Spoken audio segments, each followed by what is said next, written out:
შემეცნებით საგანმანათლებლო პროექტი რადიო კინო სადდება სტუდია კოცის ბაზაზე. პროექტის ხელმძღვანელი კობა ცხაკაია. პროექტის რედაქტორი ნინო ჩხიკვიშვილი. თბილისი 2025 წელი.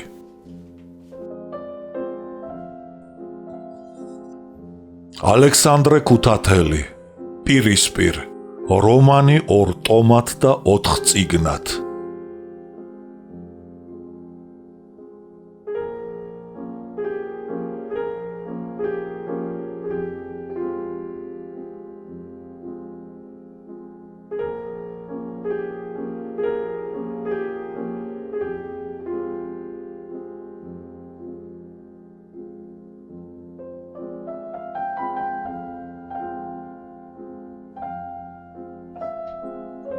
ბარათები მესამე. შვიდობით ტრფობის ბარათებო, მან ასე ბრძანა. ცეცხლს ვერ მივეცი ვაყოვნებდი, არ მეყო ძალა რომ წამეშალა სიხარული გრძნობა მარადი. მაგრამ დრო დადგა. სამიჯნურო დავწვა ბარათი მზადა ვარ. აც ჩემს წარსულს არ ახარებს აღარაფერი. მშიერი ალი ჭამს შენს ბარათს, შავად დაფერილს. ახსრულდა. შავად დაიგრაგნა მისი ფურცელი. პუშკინი. ნინოსთან გაყრა დიდი ტანჯვით, მაგრამ საბოლოოდ გადაწყვიტა კორნელიმ. ერთი რამ მაინც არ ასვენებდა და სულს უშფოთავდა. ხელთ ეგდო ნინოსადმი გაგზავნილი თავისი ლექსი და ბარათები, განსაკუთრებით კი ის ბარათი, რომელიც სარდაფიდან მისწერა ნინოს. როგორ გაბედა მან დედისა და ელოსათვის ეჩვენებინა ის ბარათი, როდესაც გავაფრთხილე, არავის უჩვენოთ და წააკითხოთ, თორემ თავს მოვიკლავ მეთქი. ფიქრობდა კორნელი. იგი ამ ბარათში ქალს ევედრებოდა, ნუ გამიმეტებთ, ნუ გამწირავთ და ნუ მიმატოვებთ. უთქვენობა სიკვდილი მიჯობს. იგი თავს იმცირებდა ნინოს წინაშე და ახლა ალბათ ვარდო, ელო და ვინიცის კიდევ ვინ მას დასცინიან. კორნელის ეჩვენებოდა თითქოს ნინო მისი ღირსება და თავმოყვარეობა გასთელა და ხალხის წინაშე გააშიშვლაო. სირცხვილით იწვოდა, გადასწყვიტა ხელთ ეგდო თავისი ბარათები, აგრეთვე ლექსი კონცერტზე. თვითონ კი ნინოს მიერ გამოგზავნილი ბარათები დაებრუნებინა და რაც სათქმელი ჰქონდა, ყველაფერი დაწვრილებით ეთქვა ქალისათვის. ამ მიზნის განსახორციელებლად ხერხი გამოძებნა და დიდხანს ლოდინი არ დასჭირვებია. თბილისში ჩასulis მესამე დღეს ადგილობრივი პოსტით ნინოს ბარათი მიიღო. ქალი მოკლედ წერდა. გთხოვთ ხვალ საღამოს 9 საათზე მობრძანდეთ. შინ მარტო ვიქნები. თან წამოიღეთ ესა და სხვა ჩემი წერილები და სურათიც. მე თქვენს ბარათებს და სურათს დაგიბრუნებთ. ასე არის ახლა საჭირო. ალბათ ამას თქვენც აგრძნობთ. ძალიან გთხოვთ. მობრძანდეთ ჩვენსა. სხვა გზა ვერ მიპოვნია. გელოდებით. ეს იქნება ჩვენი უკანასკნელი შეხვედრა. კორნელი დანიშნულ დროზე მივიდა. იგი ღელავდა და გაუბედავად დარეკა. კარი ნინომ გაუღო.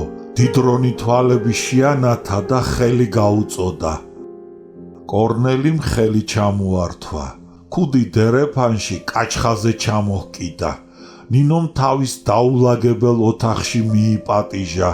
ელექტრონის ლამპით განათებულ საწერ მაგიდასთან დაჯდა და კორნელის სკამი შესთავაზა.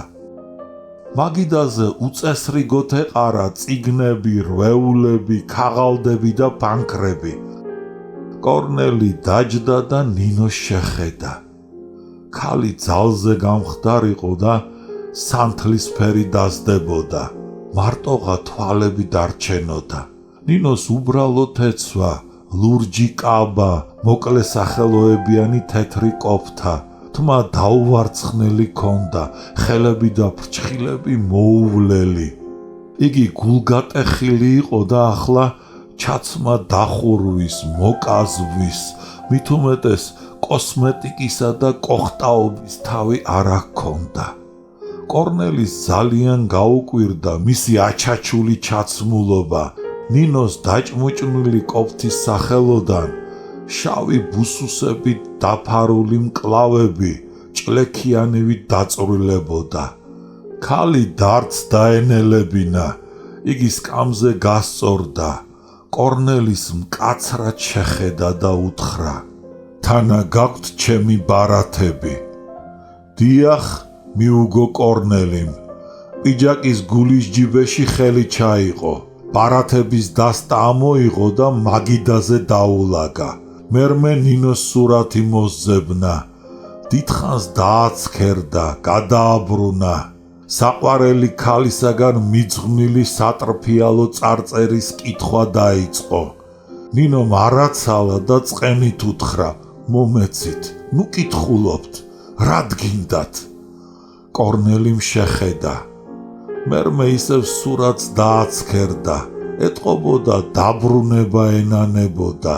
ნინომ ისე უთხრა: მომეცით. კორნელიმ ნელა გაუწოდა. ხელი აუკანკალდა თითქოს სურათთან ერთად გულსაც თანატანსო. კორნელი ადგა, ღია სარკმელთან მივიდა. ნინოსკენ ზურგშექცევით გაჩერდა და ბაღში გაიხედა. გრილი ღრუბლიანი ღამე იყო. ფანჯარასთან გაჩერებული კორნელი და სარკმელთან მჯდარი ნინო დიდხანს დუმდნენ. იმ დროს კორნელი არაფერ გარკვეულზე არ ფიქრობდა. ბოღმა და ცრემლი ყელში ებჯინებოდა. თავს ძალას ატანდა. თვალთაგან ცრემლი არ დასდინდებოდა და აკვიატებულ სიტყვებს უჩუმრად იმეორებდა. ყოველივე გათავდა. მერმე ერთბაშად შემობრუნდა. ჩქარი ნაბიჯით მივიდა მაგიდასთან, დაჯდა, ნინოს მკაცრად შეხედა და უთხრა: ახლა ჩემი ბარათები და სურათიც მიბოძეთ. ნინომ მაგიდის უჯრა გამოსწია. ბარათები და სურათი ამოიღო და კორნელის გაუწოდა. კორნელიმ სწრაფად და გაშმაგებით გასინჯა მთელი დასტა. რესტორანში ქაღალდის ხელსახოთზე დაწერილი ბარათი მოძებნა და ნაკუც აქცია. მერმე სხვა ბარათები და სურათიც დახია. ნაკუწები შეაგროვა, მაგიდიდან სუფთა ქაღალდი აიღო, შიგ შეახვია და ჯიბეში ჩაიდო. ნინომ წყენით უთხრა: თქვენ შეგეძლოთ შინ დაგეხიათ ბარათები და არა აქ, ჩემს ცხვირწინ. მართალია, დაეთანხმა კორნელი და უხერხულობა იგრძნო. რისთვის დახიეთ ბარათები? ისინი ისეთი ხელოვნებით, ისეთი ეჭვმიუტანელი გულწრფელობით იყო დაწერილი, რომ ალბათ მომავალშიც გამოგადგებოდათ. მომწონს ეს თქვენი ირონია და რჩევა, მაგრამ გვიანღა არის. უკვე შემზარდნენ ეს ბარათები. რატომ? ისინი ხელიდან ხელში გადადიოდნენ. ისინი სხვებმა, მათ შორის ელომ და მიხამაც წაეკითხა. თუნდ ასე იყოს, მერე რა? ოდნავ გაწითლდა და გაუბედავად ჰკითხა ნინომ. კორნელის გაუკვირდა ასეთი პასუხი, გაბრაზდა და მიუგო. ჩემს ბარათებში თქვენდამი ჩემი ფარული ფიქრი და გრძნობა იყო გამოთქმული. ის ფიქრი და გრძნობა მხოლოდ თქვენ გაგიმჟღავნეთ საიდუმლოდ, რადგან მხოლოდ საყვარელ არსებას შეეძლო მათი სწორად გაგება. თქვენ კი ჩემი ბარათები 1000 კაცს წააკითხეთ, რამაც დამარწმუნა თუ რა ზერელეთ და უგულოდ ეპყრობოდით თურმე თქვენ ჩემს გრძნობას. ნეტავ ეგ არ მომხდარიყო. ნინო გაბრაზდა, უეცრად შეხედა კორნელის, თვალი გაუსწორა და პირდაპირ ჰკითხა. როდესაც თქვენ გარყვნილ გერმანელ ქალს ჩემს თავს ალანძღვინებდით და მასთან მღალატობდით, განა ჩემს გრძნობას არ ბღალავდით? კორნელი არ დაიბნა და მიუგო. განა მე ვალანძღინებდი თქვენს თავს. გარდა ამისა მე თქვენ ბევრჯერ მოგახსენეთ და ახლაც გიმეორებთ, რომ ის უნებლიე წუთიერი ცოდვა თქვენდამი ჩემ წმინდა გრძნობას არ შეხებია, მაგრამ რა საჭიროა ახლა ამაზე ლაპარაკი? თქვენ ახლაც მიხას უფრო უჯერებთ ვიდრე მე, მაგრამ მიხასთან ანგარიში უკვე გავასწორე და თუ ჭკუით არ იქნება თავს წააგებს. თავი გაანებეთ მიხას, მიუგო ნინომ და შეშინდა, რადგან მიხამ გუშინ ყოველივე უამბო მას და ისიც უთხრა კორნელი ტყეში მოკლას რომ უპირებდა. გაფითრებული ქალი განაგრძობდა, გაანებეთ თავი მიხას. ელო სამუდამოდ გაეყარა მას და ამიერიდან ჩვენ მაყაშვილები მას არ ვიცნობთ. მიხას თავისი უბედურება ეყოფა, იგი გაოხრებული, გატიალებული, ბუდიდან ამოვარდნილი, ავადმყოფი, უმადური კაცია. ამ პასუხმა კორნელის ბრაზი დაუცხრო. ნინომ სულ სხვა რამ ჰკითხა. ბარათების დახევა გასაგებია, მაგრამ თქვენ სურათს რას ერჩოდით? ის სურათიც და ზედჩემი წარწერაც თქვენ ყველას უჩვენეთ და წააკითხეთ. ნინომ თავი ჩაჰკიდა, ღრმა დამოიოხრა. კორნელი შეეცოდა ძალზე გამხდარი და ნერვებმოშლილი ქალი. თავისი ბარათებისა და ლექსის დახევის მერმე მან რაღაც დიდი სიცარიელე იგრძნო. ნინოსთვის სათქმელი უეცრად დაავიწყდა, მოეშვა და ისეთი უაზრო თვალებით მიაშტერდა ქალს, თითქოს გამოლენჭდაო. მერმე მაგიდისაკენ მიიწია, სუფთა ქაღალდი აიღო და ნინოსაგან მალულად ზეთ ფანქრით თაგვი და კატა დახატა. ქალმა თვალი მოჰკრა, გაწითლდა და აღელვებით კითხა. ისევ განაგრძობთ ჩემს დამცირებას. აბა საიდან მოიტანეთ? თქვენი დამცირება არც მიფიქრია. თქვენი აზრით მე თაგვი ვარ, თქვენ კი კატა. ერიჰა! თქვენ ძალზე ეჭვიანი გამხდარხართ, დამშვიდდით ნინო. აბა ეგრე იქნება? გამოცდილი და დაბრძენებული კაცივით შენიშნა კორნელიმ. დახატული წაშალა და თან ღიმილით დაუმატა. გამოდის რომ თქვენთან ხუმრობა არ შეიძლება. ხუმრობისათვის ახლა მე არ მცალია. მიუგო ნინომ, ნერვიულად აიჩეჩა მხრები. გამხდარი გრძელი და სანთლისფერი თითებით კორნელისადმი გაგზავნილი თავისი ბარათების და სურათის ხედვა დაიწყო ანგარიშმიუცემლად. მერმე მაგიდის ყუთი გამოსწია და ქაღალდის ნაკუწები შიგ ჩაჰყარა. გაბრაზებულ და გაწითლებულ ქალს კორნელიმ შენიშნა. აკი მისაყვედურეთ, ჩემს ცხვირწინ რად დახიეთ ბარათებიო, მე კი არ გისაყვედურებთ. თქვენ სწორად მოიქეცით. იმ ლაფის მერე, რომელიც ჩვენ ერთმანეთს დავასხით, სხვანაირად მოქცევა არ შეიძლებოდა. სწორედ მოიქეცით. ჩემი ბარათები რომ დახიეთ, აბა ბარდაბარ ვართ. ჩვენ იმიტომ დავხიეთ ჩვენი ბარათები, რომ ჩვენ შორის არსებული სიყვარული სიძულვილით შეიცვალა, შენიშნა ქალმა. თუმცა თქვენ არა გულწრფელს მიწოდებთ, მაგრამ მე უფრო გულწრფელად მიყვარდით თქვენთან სიძულვილი ჩემში არასოდეს ყოფილა და ვფიქრობ არც დაიბადება. მე პირიქით მეგონა, მცდარად გიფიქრიათ, ნეტა ეგ ასე იყოს და თქვენი სიტყვების დაჯერება შემეძლოს. გულდაწყვეტით უთხრა ნინომ, ეგ არის ჩემი უბედურება. მე მგონია თქვენ არავინ და არაფერი არ გწამთ, არავისი არ გჯერათ, საკუთარი თქვენი თავისაც კი. თქვენ ყველა გეჯავრებათ.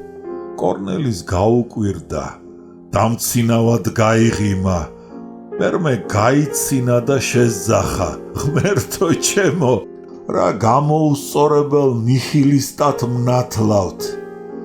რა ისეთი ურწმუნო თომა ვნახეთ. ნინო შეკრთა და ბრაზით შენიშნა. როგორ შეგიძლიათ თქვენ ასეთ წუთებში სიცილი? თქვენ რაღაც უცნაური კაცი ხართ. მე თქვენი მეშინია. ისე როგორც მუშტაიტში შეხვედრის დროს ნინო შეაჟრჟოლა, თვალი მოარიდა და თავი ჩაჰკიდა. თქვენ ხანდახან რაღაც დამცინავი, საშინელი და ბოროტი გამოხედვა გაქვთ. განაგრძო მან. თქვენ არსებითად ავიდა დაუნდობელი კაცი უნდა იყოთ. თქვენ ძალიან გამოიცვალეთ. ასეთი არ იყავით. ნუ თუ ამას ვერ ამჩნევთ. მე მხოლოდ იმას ვამჩნევ და იმას ვგრძნობ, რომ ჩემი ფიქრი, გრძნობა და საქციელი არ ეგუება იმ საზოგადოებას და იმ ხალხს, რომელთა შორის თქვენ ცხოვრობთ. თქვენ ჩემში სენტიმენტალურად განწყობილ იდეალისტს ხედავდით და მოგწონდათ ეს. მერმე კი ჩემში ცვლილებები აღმოაჩინეთ და შეშინდით. თქვენ მართალს ბრძანებთ. ინსტინქტს არასოდეს უღალატნია თქვენთვის. მე ბევრ რამეზე აზრი გამოვიცვალე, მაგრამ ყველას და ყველაფერს როდი დავცინი, არამედ მას, რაც დასაცინია. არა, თქვენ ყველაფერს და ყველას დასცინით. მე ელოს, ჩემ მშობლებს, ინტელიგენციას, ხოლო ბოლშევიკებს კი აქებთ და ადიდებთ. მიკვირს? რა გიკვირთ? მე იმ საზოგადოებისა და დამყაყებული წრის წინააღმდეგი ვარ, რომელშიც თქვენ ცხოვრობთ. ალბათ ამის გამო შემიძულეს თქვენმა მშობლებმა, თქვენ შეგაძულეს ჩემი თავი და ახლა საშიში და სავსებით შეცვლილი გეჩვენებით.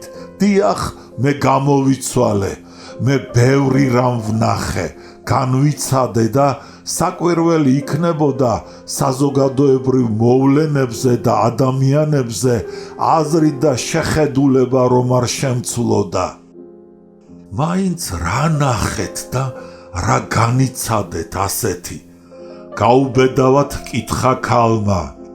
ომი, ბრძოლაში გულითადი მეგობრების დაღუპვა, 80 წლის მოხუცი გლეხის, გოჯასპირის ჩამოხრჩობა და 1000 სხვა უბედურება, კაცის კვლა, კაცსიძულვილი, დიდრის მიერ ღარიბის ჩაგვრა, უსამართლობა, ღალატი, ანგარება, სიცრუე, უღირსისაგან ღირსეული შეურაცხყოფა და საყვარელი ქალის დაკარგვაც კი. აბა რომელი ერთი ჩამოვთვალო? უკანასკნელ სიტყვებზე ნინომ თავი ასწია. კორნელის მიაშტერდა და ამოიოხრა. კორნელის ისევ შეეცოდა და უთხრა: ხედავ ჩვენს განშორებას თქვენ მწვავედ განიცდით. მე არ მინდა ვიყო მიზეზი თქვენი ტანჯვისა. თავს განებებთ, მხოლოდ ესტატემ, ვარდომ, ელომ და მიხამაც დაგანებონ თქვენ თავი. გაცალონ საკუთარი გონებით და გრძნობებით იხელმძღვანელოთ. წარსულს ნუღარ მოიგონებთ, ნუ გამიბრაზდებით. ჩემი სურვილია თქვენ ბედნიერი და თავისუფალი ქალი იყოთ. ამიერიდან აღარ დაგტანჯავთ. მხოლოდ ქობულეთში განშორების ჟამს რაც მითხარით, იმაზე უნდა გიპასუხოთ და მერმე გაგეცლებით. გასაგებია ახლა ჩემდამი თქვენი უნდობლობა. თქვენდამი ჩემს გულწრფელ სიყვარულში თქვენი შეეჭვება. მე თქვენს წინაშე დამნაშავე ვარ. ვიცი ჩემი ბრალი რაც არის. კორნელი შეჩერდა. ნინომ ჰკითხა, რა ბრალი? მე უნებლიე მარცხი მომივიდა. რა მარცხი? არ ვიცი. მარცხი თუ შეცდომა დავარქვა. მარგარიტა ლეცთან ჩემს ცდუნებას. ზნეობრივ დაცემას ვერ ვუწოდებ მას, რადგან ის უნებლიე ცოდვა, როგორც არაერთხელ მithქვამს, თქვენდამი ჩემს სიყვარულს არ შეხებია, მაგრამ იგი ცოდვა თქვენს წინაშე მაინც უნდა მეღიარებინა და მომენანიებინა. ხოლო მის გამო ჩემი დასჯა თუ პატიება ეს თქვენი საქმე იქნებოდა. ნუ თუ პატიების იმედი გექნებოდათ, აკი გითხარით, ეს თქვენი საქმე იქნებოდა მეთქი.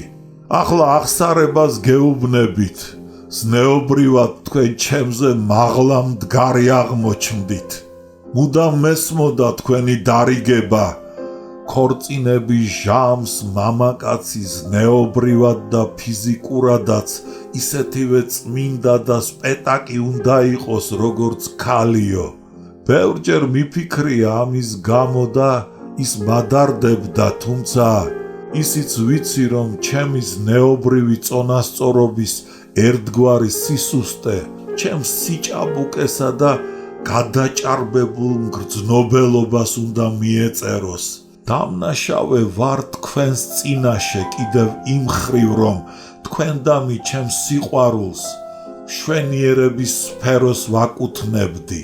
თქვენი სახე თქვენთან შეხვედრები და აქედან გამოწვეული განცდები ესთეტიკურ სფეროში გადამქონდა და მას ათასნაირად ვსინჯავდი, ჩავკირკიტებდი და გონების თვალით ვწონიდი მაშინ, როდესაც ნამდვილი სიყვარულის დროს არტისტიზმს ადგილი არ უნდა ჰქონდეს. ჩვენი მწერლებისა და მხატვრების უბედურება ის არის, რომ ხშირად პატივმოყვარეობა და ინდივიდუალიზმი შეგვეპარება ხოლმე, მაგრამ ჩვენი გაყრის მთავარი მიზეზი ეს როდია. მაშრა, ჩემი და თქვენი მშობლების განსხვავებული პოლიტიკური მრწამსი, რომლის გამო თქვენ ჩემი გეშინიათ და ბოლშევიკს მიწოდებთ. ასეც არის.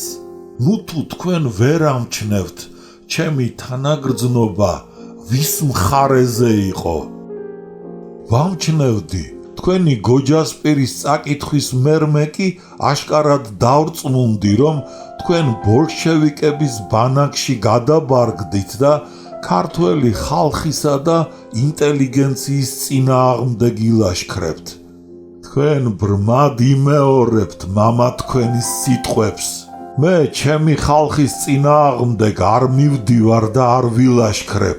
განა ილია ჭავჭავაძე თავადი არ იყო?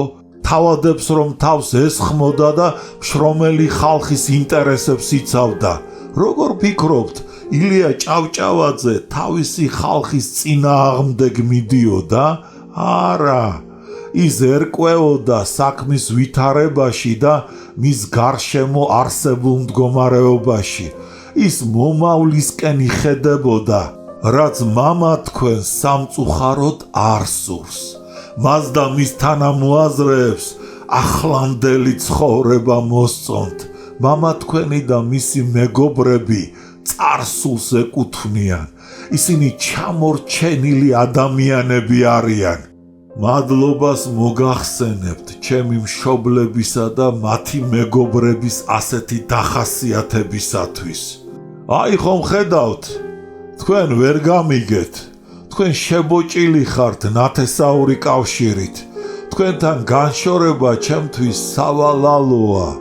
მე ბედნიერად ჩავთვლიდი თავს თქვენს გარშემო არსებულ წრიდან თქვენი მოწყვეტა რომ შემეძლოს, მაგრამ თქვენი მშობლების ნებასურვილს ბრმად ემორჩილებით.